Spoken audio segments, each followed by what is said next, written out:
xisbiga muxaafidka ee kulmiye ayaa maalintiisa shanaad ee uu lahaa ololaha doorashada waxa uu ku bedelay magaalada Burco inuu caawiyo deeqa xoolaahna uu gaarsiiyo goobaha ay ku sugan yihiin dadka jilicsan. Gudoomiyaha ololaha xisbiga kulmiye ee Togdheer Jaamac Xaaji Axmed iyo xildhibaan Mubaarak Bidhi oo kamid ah gudida campaign-ka ee gobolka ee kulmiye ayaa deeqda xoolahani oo uu soo baxshay murashaxa madaxweyne ee xisbiga kulmiye Muuse Biixi Cabdi waxa ay gaarsiiyeen dadka ku jira xarumaha caafimaadka ee dhimirka tiimbeyda cisbitaalka guud maxaabiista xabsiga dhexe xarunta agoomaha urta heegan iyo xarunta lagu xanaaneeyo darbi jiifta ee soos waxaana dhammaan mas'uuliyiinta goobahaas oo deeqdaasi xoolaha gudoomay ay u mahad celiyeen una duceeyeen xisbiga kulmiye iyo murashaxiisa maanta 3 bishii 12 maalin jimca ah oo ah maalmihii uu ololaha u lahaa xisbiga kulmiye maalintiisii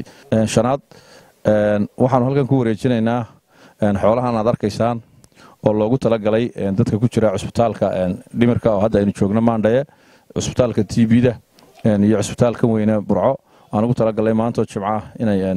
xoolahaas loo qalo dadka cisbitaalka ku jira yaam jimca waa maalin khayr qabta waa maalin uu gartay xisbiga kulmiye inuu ku wareejiyo maxay talo deeq xoolo noola maxay talo cisbitaalka guud cisbitaalka maxay talo Maandhaye iyo cisbitaalka TBda xoolahaas oo tiradoodu maxay talo aad u fara badan tahay runaantii waa wax lagu farxo in maalin ololaha oo maalin jimca loo bedelo deeqdaas soo gaaraysa maxay talo dadka bukaanka jiifa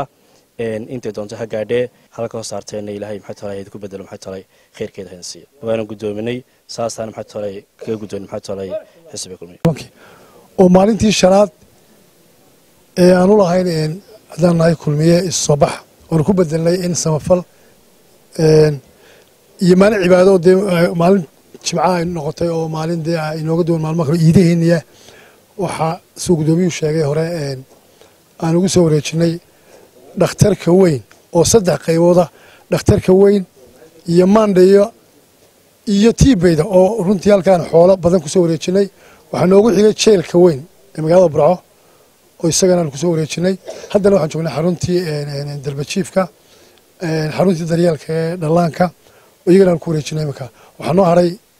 agoomihii urteega baa noo hadhay waxa runtii ilaah baa mahad leh waxa runtii iska leh deeqdan oo gartay inaan ku shaqeyno maartay musharaxa xisbiga kulmiye Mujaahid Muuse Biixi Cabdi kulmiye mahadna ilaahay baa iska leh dhamaantood waan uga mahad celinayna xisbiga kulmiye oo ay maanta oo jimca ay u lahaayeen ololahoodii ku bedeleen deeqdaas oo ah deeq aad iyo aad u qiimo badan waayo dadka xabsiga ku jira waa dad runtii u baahan wax walba qaas ahaan hilibka marka waxaanu leenahay maadaama annaguna aan uga gudoonay sida ay u keenayna u gaari doonto idinkana waxaanu idin leenahay gudoomiyaha iyo xisbigaba meeshii aad ka soo saarteen wax khayr qaba Allah idin geliyo waxa aad ku doonaysaan ee khayr ana Allah idinka siiyo meelaha ay dadka danyarta ay joogaan sida cisbitaalka TBda cisbitaalka Maandhaye ee Burco cisbitaalka guud ee Burco jeelka weyne Burco dugsigan agoomaha iskuulka darbi jiifta meelahaas inaan gaarsiino deeq xoolo ah oo samafala oo xisbiga kulmiye uu soo bixiyay gaar ahaan gudoomiyaha xisbiga ugu deeqay xisbiga kulmiye aad iyo aad baa u mahadsantiin gaar ahaan xisbiga gudoomiyaha xisbiga ahna musharaxa xeradani waa xero agoomeed caruur fara badan baa ku nool qayb special needs iyo qayb agoomeed labaduba way ku nool yihiin aad iyo aad baad u mahadsantiin oo maanta waad naga farxiseen Allah idinka farxiyo dhamaanteen waxaan leenahay guul hambaliyo Xabiib Ciga Xasan Universal TV magaalada Burco.